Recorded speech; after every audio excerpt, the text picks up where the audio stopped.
All right, welcome back to Creekside Book by Book. We are jumping into Joshua, and we're going to be going over chapters 1 through 4. And Joshua is a book that has some, from our perspective, some problematic passages. There is a violence and conquest of the land, and a lot of folks in recent scholarship have been wrestling with how do we talk about this in a way that doesn't make God seem like he's just a vengeful and bloodthirsty entity. And so hopefully we'll address that well. Joshua is divided into a few sections. The first section is preparation and into the land. And so we're going to get into the promised land today. And then there's the conquest. And then there is the division of the land, but between all of the tribes, and then a renewal of the covenant. And so the book starts with Joshua trusting the Lord and going forward, and it ends with Joshua calling the people to continue to trust and worship the Lord. And so there's a nice symmetry in the way it is structured in that regard. And so there's some pretty exciting passages in Joshua, and then there are some that are less exciting. And this, that's mainly the division of the land part. That's part of the less exciting text.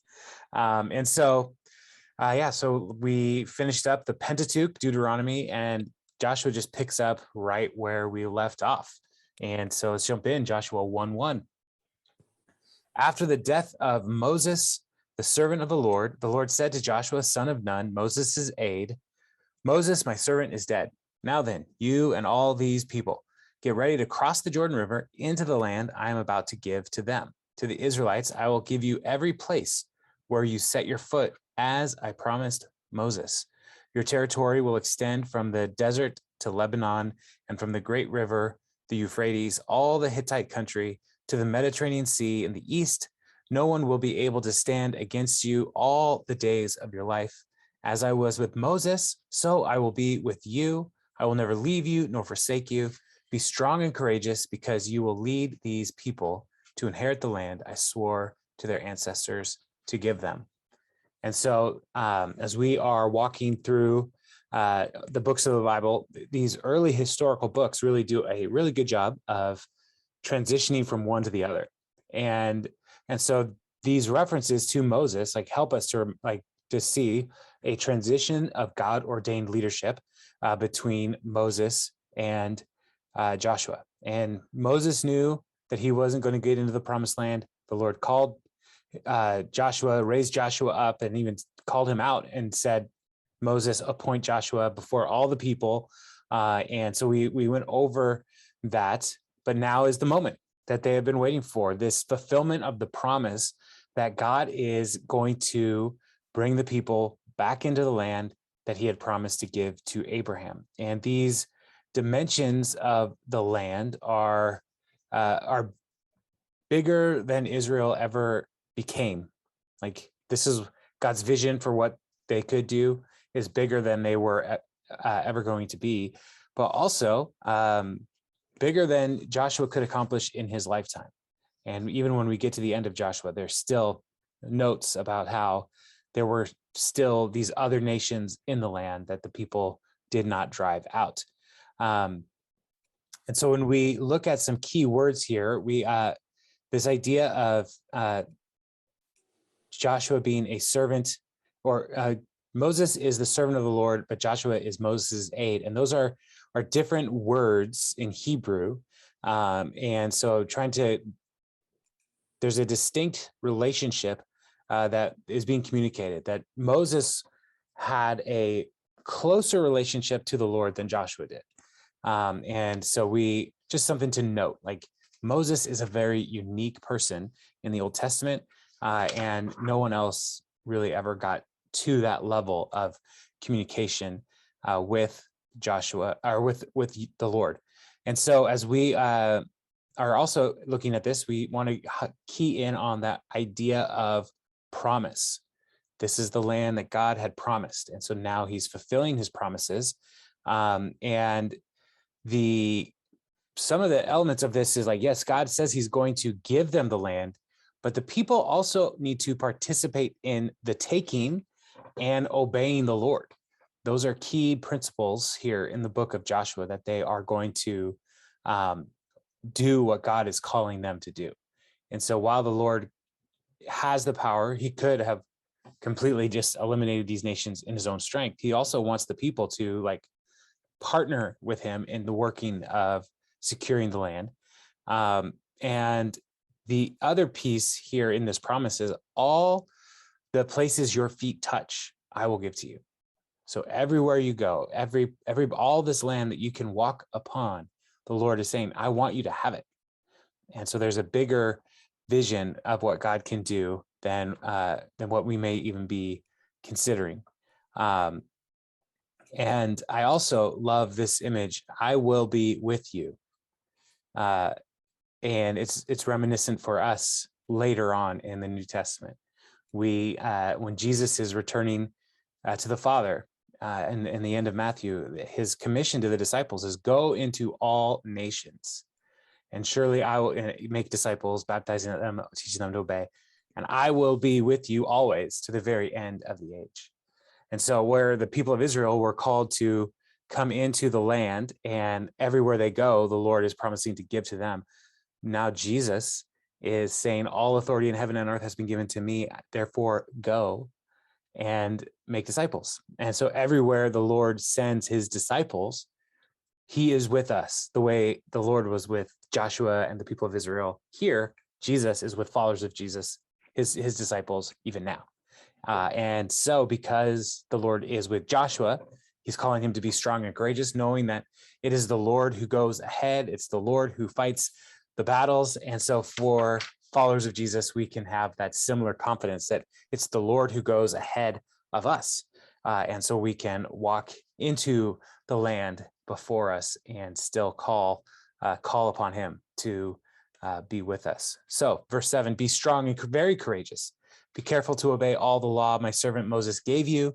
Do not turn from it to the right or to the left, that you may be successful wherever you go. Keep this book of the law always on your lips. Meditate on it day and night, so that you may be careful to do everything written in it. Then you will be prosperous and successful. Have I not commanded you? Be strong and courageous. Do not be afraid. Do not be discouraged, for the Lord your God will be with you wherever you go. Again, the call to be strong and very courageous. And there's the key element here. Moses is the lawgiver that we see throughout the Pentateuch. And now they have a text, a book of the law, a scroll of the law, where they can see, what does God desire of us? How does he call us to live in this world? And so the call for Joshua as the new leader is to meditate on the law and talk about it, speak about it. And I was listening to a teacher talking about the call to meditate on the word of God. And one of the ways that the word in Hebrew, it is also used to think about like how like a dog chews on a bone, like gnawing on it. Like meditating is not just I think about it, but like really like working with it and chewing on it and like letting it like digest in you, and not just head knowledge, but like incorporate it into your whole self, is how we are to think about meditating on the law. When you look to Psalm 119, where the psalmist, it's the longest passage chapter in the Bible, and the psalmist talks again and again and again how wonderful it is to meditate on God's law. And we just finished all the books of the law, and very rarely do I hear followers of Jesus thinking about like, yeah, I really need to meditate on the law. But it would be good for us, even though like all of the law is not something that followers of Jesus, like we don't follow all of the sacrificial system because Jesus already accomplished it. But we should still meditate on the why of it and let it be a part of us. And so from the law, then the people of Israel, as they follow after God's law, they obey it, they walk the path that God has called for them. And he is going to promise to be with them, promise to continue to provide and lead them to a victory and to prosperity. And so one of the things that we should recognize, though, like just being a good person is not what Joshua is being called to here. And so he's called to obey and meditate on God's instruction, but that's not going to be the ultimate reason why he succeeds or fails. His success is because God is with him, and God is the one who enables him to obey the instruction. And so we should also keep this in mind, that we are far from perfect. It is not our righteousness that leads us into any kind of victory, but recognizing that we should let the Lord so permeate our lives that his presence is what secures victory for us again and again. And so this is the opening of the book, is really kind of an overview of what's going to happen in the book. There's a little outline, like get ready to go, be victorious, obey the law, obey God's commands, meditate on them, trust him, and serve God. And that's really what the whole book of Joshua is going to be focusing on, those different elements. So in verse 10, so Joshua ordered the officers of the people, go through the camp and tell the people, get your provisions ready. 3 days from now, you will cross the Jordan here to go in and take possession of the land the Lord your God is giving you for your own. But the Reubenites, the Gadites, the half-tribe of Manasseh, Joshua said, remember the command of Moses, the servant of the Lord, gave you after he said, the Lord your God will give you rest by giving you this land. Your wives, your children, and your livestock may stay in the land that Moses gave you east of the Jordan, but all your fighting men ready for battle must cross over ahead of your fellow Israelites. You are to help them until the Lord gives them rest, as he has done for you, and until they have taken possession of the land the Lord your God is giving them. After that, you may go back and occupy your own land, which Moses, the servant of the Lord, gave you east of the Jordan toward the sunrise. Then they answered Joshua, whatever you have commanded us, we will do, and wherever you send us, we will go. Just as we fully obeyed Moses, so we will obey you. Only may the Lord your God be with you as he was with Moses. Whoever rebels against your word and does not obey it, whatever you command them will be put to death. Only be strong and courageous. And so now even the people, I love how the Lord is calling Joshua to be strong and courageous.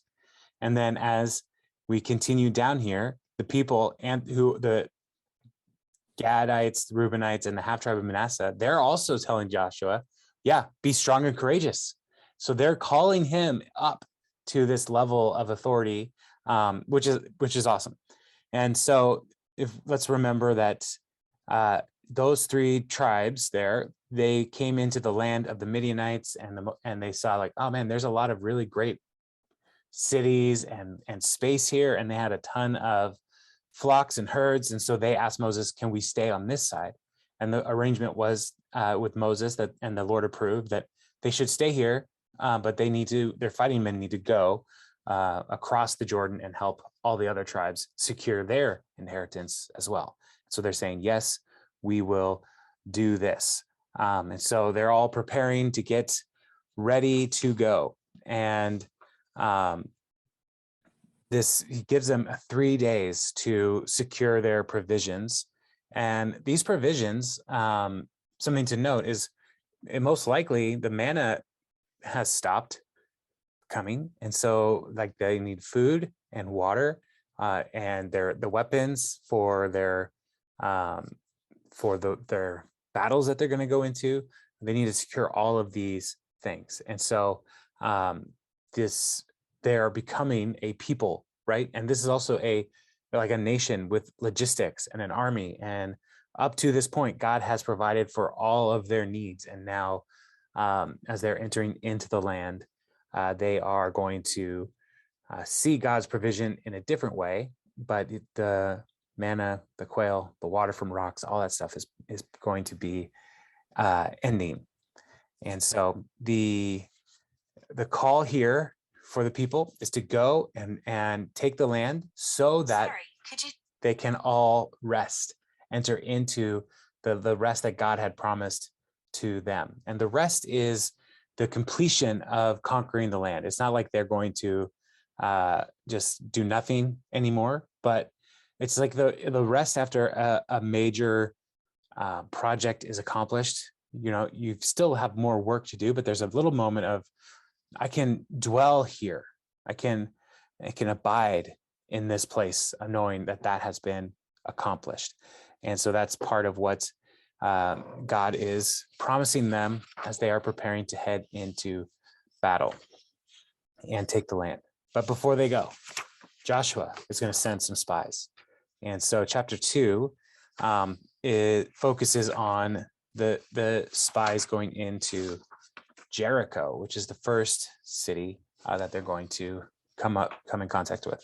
So let's jump to chapter 2, verse 1. And I'm going to read through 14. Then Joshua, son of Nun, secretly sent 2 spies from Shittim. Go look over the land, he said, especially Jericho.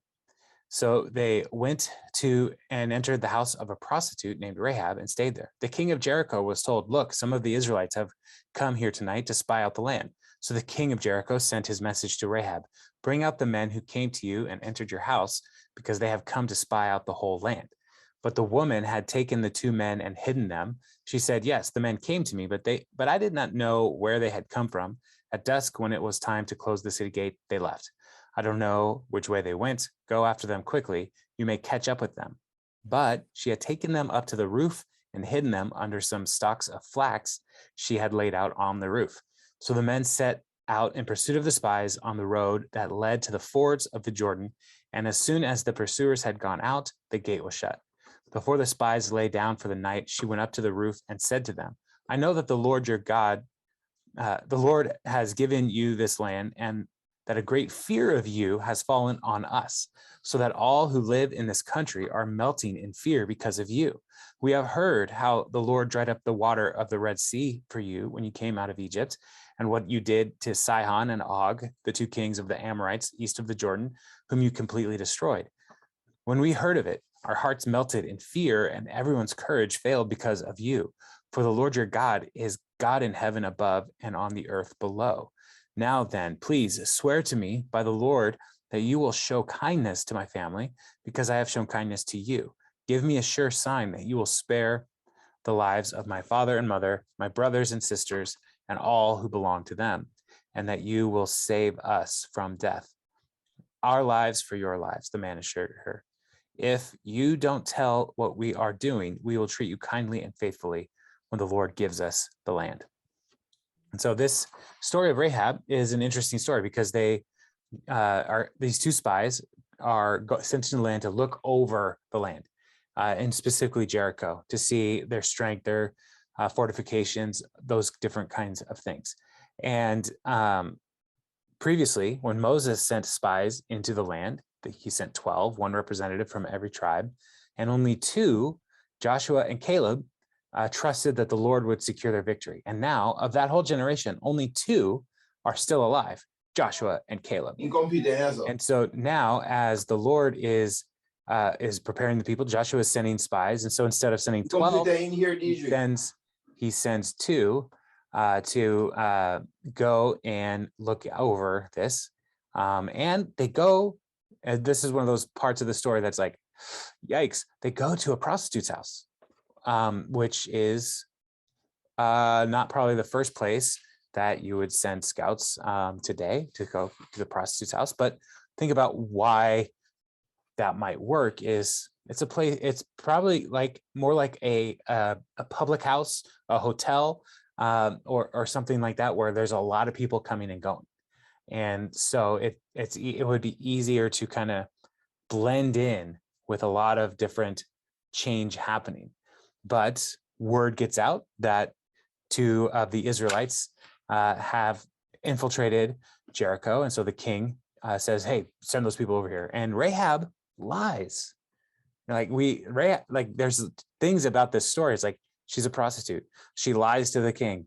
But all of these things we are going to see, like, God is actually going to preserve Rahab for her willingness to partner with these men to help them see that Jericho is ready to fall.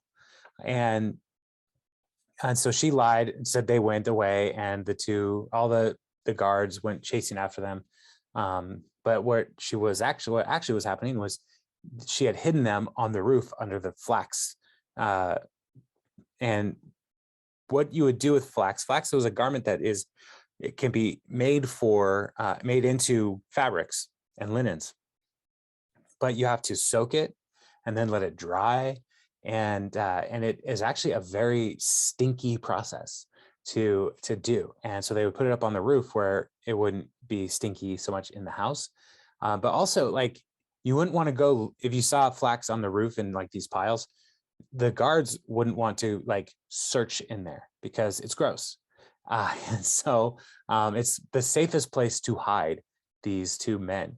And so the guards leave, and she tells them to go to the fords of the Jordan. And that is essentially saying that the narrower places along the Jordan River where it would be easier for people to cross. And so she's misdirecting the guards to go and look for these two spies. But she also then asks them to consider how they can protect her family. She's doing this act of service, protecting the spies and telling them, like, look, we're all terrified of you. News of what God has done, the Lord has done for your people, has spread. And so Jericho is afraid. Jericho, everybody, their courage has melted. And so she knows this. And so that's the most important information that the spies give or receive, is that Jericho is afraid of us, because there's nothing that's actually going to happen with any military information other than, like, there's no like scouting reports on weak parts of the defenses of the city, because they're not going to need it. All they need to know is that Rahab, how do we protect Rahab and commit to rescuing her and her family?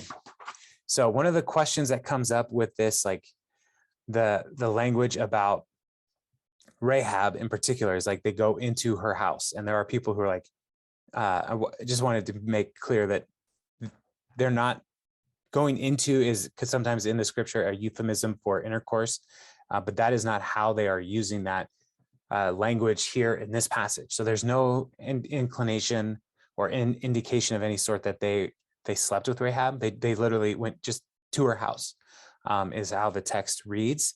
And so they are going to hear her oath. They say, please protect my family. And they say, our life for your life. You saved us, so we will partner with you. And as we look, and we'll see in the future, like the Rahab's family, like actually gets brought into the line of Christ. There's this past life of Rahab, but God is also creating her, bringing her into his family, into the people of Israel, which is awesome, because we need to remember that is what God does. The people who are willing to submit their life and their loyalty to the Lord, like God makes a way for them to be a part of his family. And so there's room for people with all kinds of pasts, all kinds of stories, who are able to be transformed by God. So they commit to being a part of rescuing her life and her family. And so she let them down by a rope through the window, for the house she lived in was part of the city wall. And she said to them, go to the hills so the pursuers will not find you. Hide yourselves there 3 days until they return, and then go on your way. And now the men had said to her, this oath you made us swear will not be binding on us unless when we enter the land, you have tied the scarlet cord in the window through which you let us down. And unless you have brought your father and mother, your brothers, and all your family into your house, if any of them go outside your house into the street, their blood will be on their own hands. We will not be responsible. As for those who are in the house with you, their blood will be on our head if a hand is laid on them. But if you tell what we are doing, we will be released from the oath you made us swear. Agreed, she replied. Let it be as you say. So she sent them away, and they departed, and she tied the scarlet cord in the window. When they left, They went into the hills and stayed there 3 days until the pursuers had searched all along the road and returned without finding them. Then the two men started back. They went down out of the hills, forded the river, and came to Joshua, son of Nun, and told them everything that had happened to them. They said to Joshua, "The Lord has surely given the whole land into our hands. All the people are melting in fear because of us." Now, there's a detail in this section that is important. The house, Rahab's house, was in the walls of Jericho. And spoiler alert, the walls of Jericho are going to fall down.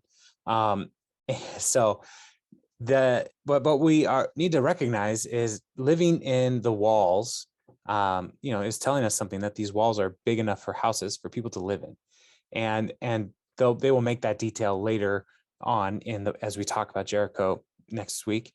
But this house is big enough.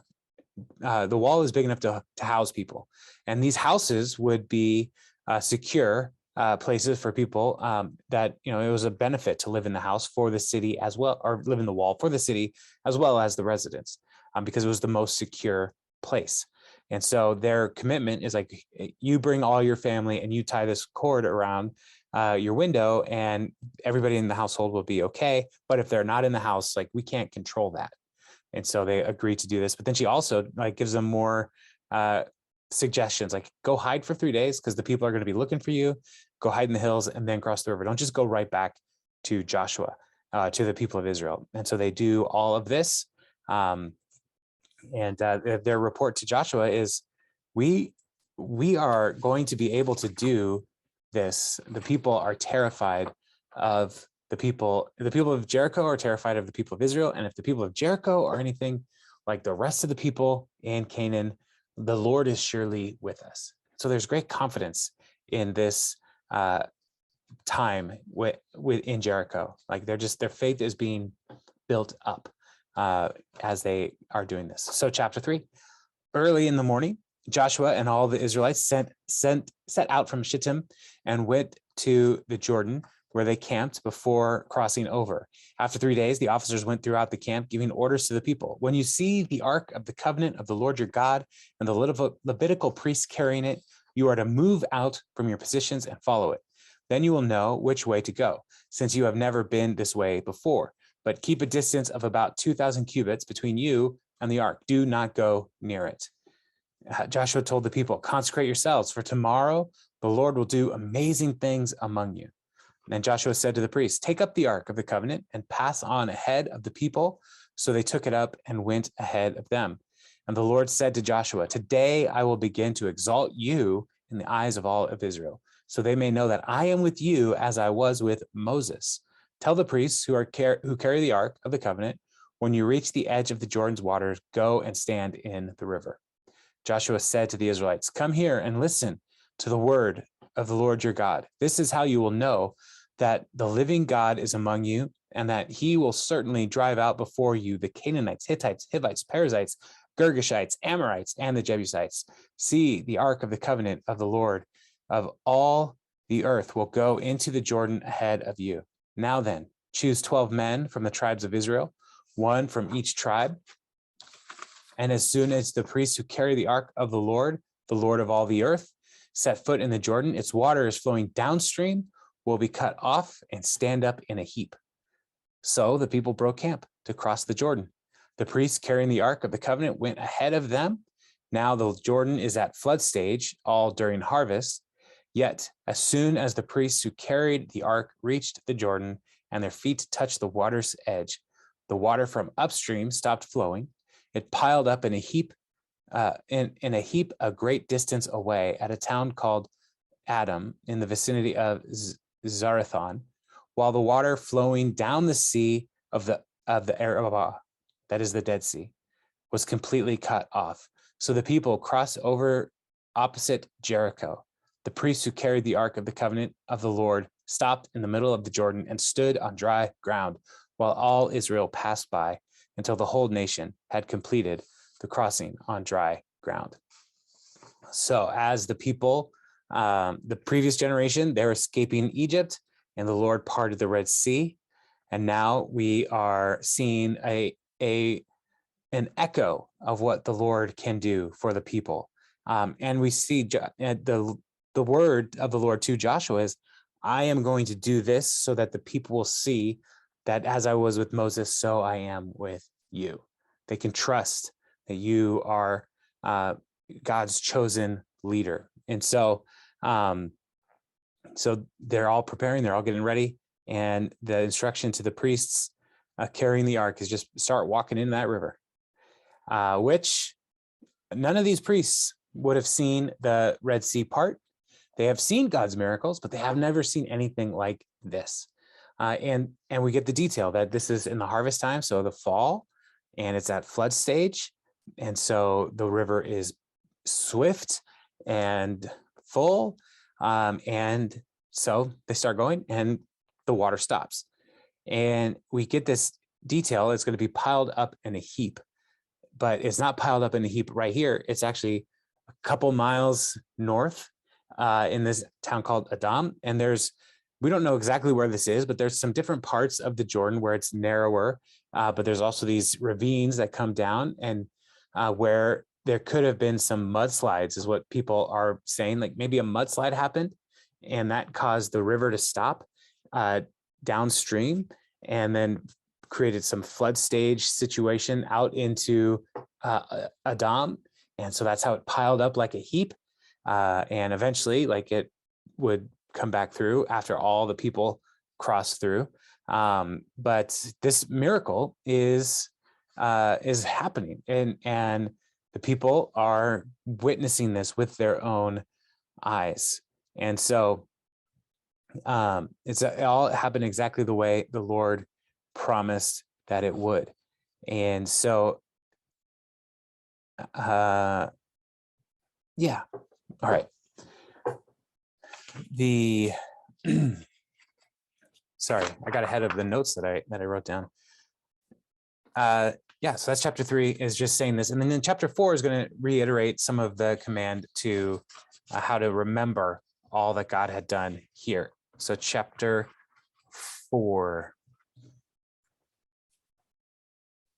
When the whole nation had finished crossing the Jordan, the Lord said to Joshua, choose 12 men from among the people, one from each tribe, and tell them to take up 12 stones from the middle of the Jordan, from right where the priests are standing, and carry them over with you and put them down at the place where you stay tonight.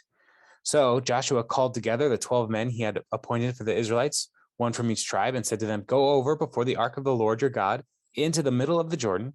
Each of you is to take up a stone on his shoulder, according to the number of the tribes of the Israelites, to serve as a sign among you. In the future, when your children ask you, what do these stones mean? Tell them, the flow of the Jordan was cut off before the ark of the covenant of the Lord. When it crossed the Jordan, the waters of the Jordan were cut off. These stones are to be a memorial to the people of Israel forever. So the Israelites did as Joshua commanded them. They took 12 stones from the middle of the Jordan, according to the number of tribes of the Israelites, as the Lord had told Joshua, and they carried them over with them to their camp, where they put them down. Joshua set up 12 stones that had been in the middle of the Jordan at the spot where the priests who carried the Ark of the Covenant had stood, and they are there to this day. Now, the priests who carried the Ark remained standing in the middle of the Jordan until everything the Lord had commanded Joshua was done by the people, just as Moses had directed Joshua. The people hurried over, and as soon as all of them had crossed, the ark of the Lord and the priests came to the other side while the people watched. The men of Reuben, Gad, and the half-tribe of Manasseh crossed over, ready for battle, in front of the Israelites as Moses had directed them. About 40,000 armed for battle crossed over before the Lord to the plains of Jericho for war. So this practice of setting up memorials is something that is important. So they are told to get 12 stones from the middle of the river and bring them over. And so then they had them set up so that it created a monument to help the people remember. Now, monuments are something that we are familiar with in our country. We have monuments all over the place. And sometimes these monuments are very significant. And sometimes monuments are like something that we just kind of take for granted in our culture. But the specific instructions here are to remember that in the future, your children, your grandchildren are going to ask you, why are these stones here? What is this about? Because they clearly were not there naturally. They were set up somehow. And so the people were to remember. This is a reminder to us of how God made it possible for us to cross the Jordan River during flood stage. He stopped the river and we came through on dry ground. And so they do all of this exactly as they say and set it up. And then the priests come over after all the people walk through. And I love the detail. The people hurried through because how sure are you how long about the length of how long the water is going to stop? Right. And so the people didn't dilly-dally. They hurried through. Like, there's a river here. We need to get through this. And so they hurry through. And as the priests leave, the water starts flowing again. There's also an important detail in here because the people who are leading the vanguard into the land are the fighting men of Reuben, Gad, and the half tribe of Manasseh. The people who are staying, the families are staying on the other side. They're leading the way into the land that God has promised. And so they are armed and ready for war as they are sending themselves, or going ahead.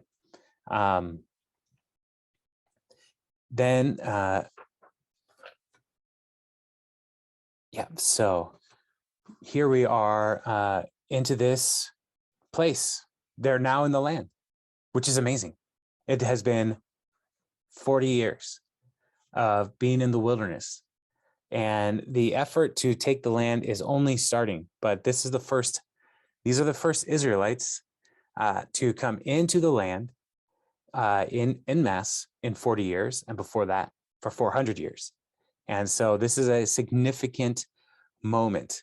And they are, they have not had like tons and tons and tons of military training. They have been nomads, and now they're going to become an army for the Lord. And they've had battles, but now it's like, this is a focused effort to go and conquer. And as all of these miracles are happening, verse 14 reminds us that that day, the Lord exalted Joshua in the sight of all Israel, and they stood in awe of him all the days of his life, just as they stood in awe of Moses. Then the Lord said to Joshua, command the priests carrying the ark of the covenant law to come up out of the Jordan. So Joshua commanded the priests, come up out of the Jordan. And the priests came up out of the river carrying the ark of the covenant of the Lord. No sooner had they set their feet on dry ground than the waters of the Jordan returned to their place and ran at flood stage as before. On the 10th day of the first month, the people went up from the Jordan and camped at Gilgal on the eastern border of Jericho. And Joshua set up at Gilgal the 12 stones they had taken out of the Jordan. He said to the Israelites, in the future, when your descendants ask their parents, what do these stones mean? Tell them, Israel crossed the Jordan on dry ground, for the Lord your God dried up the Jordan before you until you had crossed over. The Lord your God did to the Jordan what he had done to the Red Sea when he dried it up before us until we had crossed over. He did this so that all the peoples on earth might know that the hand of the Lord is powerful, so that you might always fear the Lord your God. So the only people who had experienced the Red Sea are Joshua and Caleb. And now Joshua is saying, like, I saw it before and it's happening again. And so this is a reminder to us. And this is repetitive, right? The Lord told Joshua this, and now Joshua is telling the people this. And sometimes we can read through the Bible and we come across these spots that are repetitive. It's like, why are you saying this again? It's because we need to remember. And it's so easy for us to forget. And so, so Joshua is setting up the stones at Gilgal and reminding the people, this is what happened. Remember, remember, remember. The conquest of the land is just beginning now. And so there's more work there's more that they need to do to prepare. And so next week we'll talk about more of what they have to do and the actual like taking of Jericho. And it starts out so well for the people of Israel. It's pretty amazing. And then we see pretty quickly that they there are people who forget what God is calling them to and try to do things their own way, and there are consequences for that. So we're just jumping into this book. There is a lot of really wonderful stuff in the book of Joshua, but chapter 4 is a good place to stop for this evening.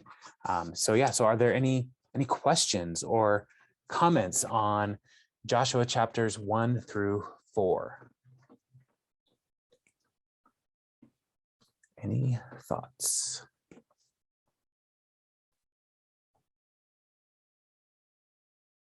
All right, nailed it. If there are no questions, then you can tell some jokes or something. But I have a comment on that. The red cord, yeah, Rahab puts on there around the thing, very kind of makes me reminiscent of the Passover. Is there any symbology between the two? Has any scholars ever talked about that?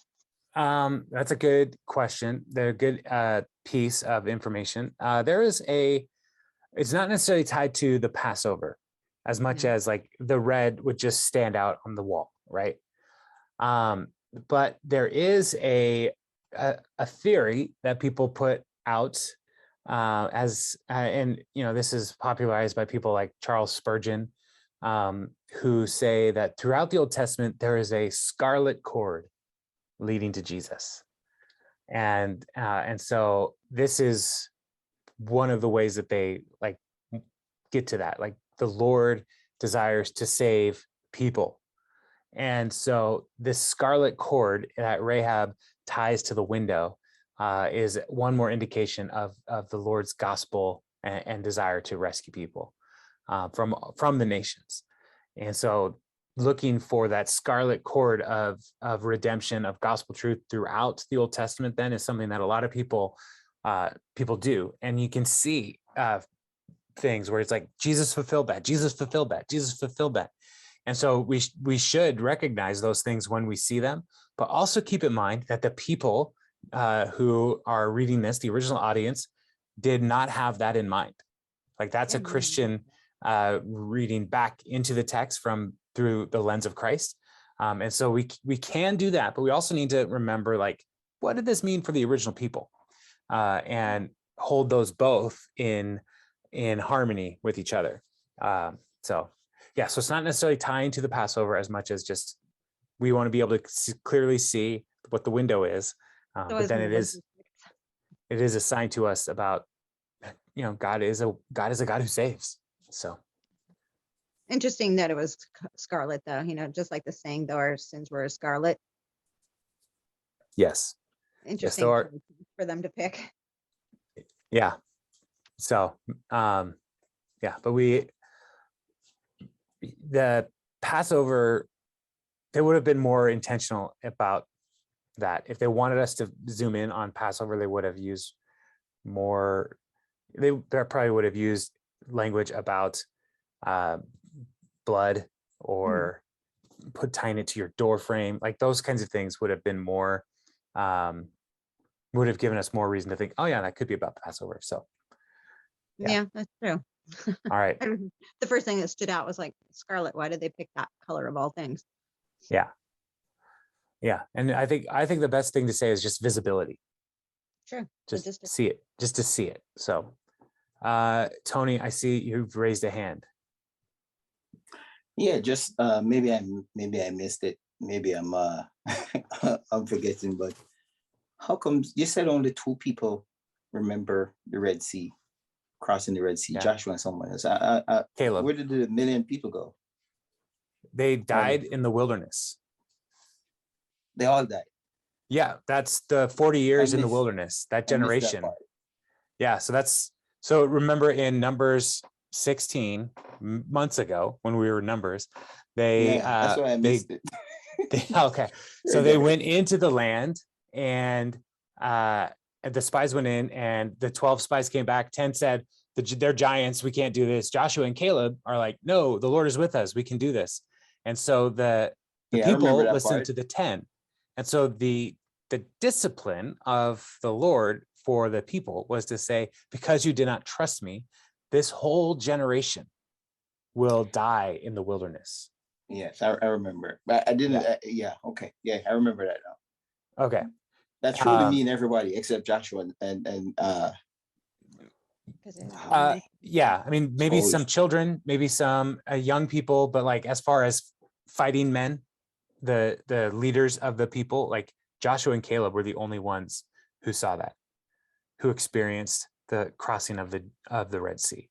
Yep. So there might have been some kids that were still around, but But they wouldn't 'cause remember.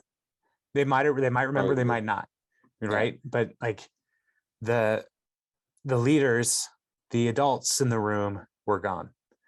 So and then everybody else spent 40 years in the wilderness wandering and like waiting. And yeah, so they're seeing now over the last year as they've gone up from the Sinai Peninsula, where they were probably most of the time, as they go up around the land, they see God's miracles in securing victory for them. But they are now seeing the first of several miracles that they're going to experience as they start conquering the land. So, yeah, but good question, Tony. It's sometimes we read the stories and sometimes we get really familiar with the stories just because they're things that we've heard about. But like the details of like who would have been where can get lost. Yeah. And so, yeah, so thank you for asking that question just to bring a little bit more clarity. So, yeah. Any other questions or thoughts? one more from me. It's interesting that the priest had to go through first. Right. Yeah. Before, wasn't it when they crossed the Red Sea, they all kind of went through and then it parted? He made them take that first leap of faith to start walking through it. Well, the Red Sea, Moses, or did the Lord said, like, lift up your staff, essentially, like, and I'll do the work. And so the sea parted before the people started going through. And so the scene of the Red Sea, like the army's coming, right? The Lord sends like a fog and a smoke and fire blocking the army from the people, and then parts the Red Sea, and the people start going through. Like 1 million people start walking through the Red Sea. And so while all of that is happening and they're all going through, the army is waiting. And so as the people are far enough away, the Lord lifts the smoke and the fire, and then the army starts chasing them, and the sea collapses on them at the Red Sea, right? But the people all make it through. So it's a very dramatic scene there because there's stakes. There's an army chasing them and like hot on their heels. Now here, the stakes don't seem as high, but it's now the people of Israel are the advancing army. Mm-hmm. And they're coming through the water to conquer. And so so it's a bit of a reversal of tension. And so the people in the Red Sea incident, the people people of Israel are afraid. And now as they're crossing the Jordan, the people of Canaan are afraid of the Israelites. And so there's all this twisty turny situation going on. That is it's a more the people of Israel they're ready for what God is going to do, which is a different place than they were 40 years ago. So there's a complete role reversal. Now they're the aggressors. Yeah, and that's one of that term that you just used is one of the words that people, like, one of the things we have to wrestle with now is like, because we're going to read about essentially genocide. Yeah. And it's intense. But as we do this, I want us to remember that the land is God's, and he determines who lives where, is part of the understanding that the people of Israel had. But also the Lord is grieved at the immorality and just the sinfulness of what the people in Canaan are doing, and the idolatry and their worship practices, that human sacrifice, all this different stuff that's happening in the land that God had promised to Abraham. And so while it seems like this is just unfair for us, but God's righteousness calls for justice against the wickedness of the people in the land right now. Not right now, I'm saying in the time of Joshua. And so so we have a 21st century perspective looking backwards, and the people of Israel have their own time period and understanding the ways of God and his call to purify the land. And so we have to kind of hold those things in tension as well. Like the Bible's going to say what it's going to say. And so we don't have to excuse it. We don't have to apologize for it, but we also have to recognize that we don't know everything. We are not God. And while this was what God called the people of in Joshua's time to do, it is not what God is calling Christians to do. No. He's not calling us to go and conquer. He's not calling us to go and raise up armies to take the land. That's not at all what God is calling us to do. And so, our salvation is not in the land. Our salvation is in Jesus. And Jesus calls us then to go to the nations and make disciples. So, well, my original question was just, it was wild that he called the priests to be the ones to go in there, and then the water stopped. Right. Interesting that he would pick the priest to go first. Kind of like, okay, leap of faith, guys. Are you going to go with it or not? Right. Yeah. So the priests have to like really trust that Joshua knows what he's talking about. But the priests are carrying the Ark of the Covenant, which is for them the sign of God's presence with them. And so the Lord said that he will go before you. And this is one of those instances where the Lord, the sign for them of God's presence with them, goes before them. So while, yes, the priests are carrying the ark, it's not the priests who are stopping the flow of the river. It's the Lord who's doing that. And so the ark is the sign for them. God is with us. And so where it goes, amazing things happen. So, but that first priest who stepped in and the water stopped, like right as he put his foot in the water, like that must have been pretty crazy. One of those moments, want to get him away moment. You can hear the crickets chirping. Yeah. But then also think upstream as the water starts flooding. And in Adam, the town of Adam, like, what's happening right now? Where is all this water? Like, why is the river doing this? Like, there are repercussions that like we might not think about, but God had all of this stuff worked out. And so whether it was only God stopping the water and that's where it flooded, or if there was a landslide that stopped the water, whatever happened at just the right time, the water stopped. And so that's pretty amazing. And at just the right time, the flow started again. Yeah. Imagine once they got to the other side too, instead of the crickets chirping, they were like, la, la, la, la, la. Did you see that? Can you believe this? Oh my gosh. Yeah. It would have probably been a pretty excited time. If we remember back to when they crossed the Red Sea, they worshiped God and they celebrated his rescuing work in Exodus there. And so I'm sure they were doing a lot of that again in this moment. And so Joshua rallies them and reminds them, like, this is what God has promised. This is him at work. And it is it's a day of victory for all the people. So, yeah. Any other thoughts or questions from these 4 chapters?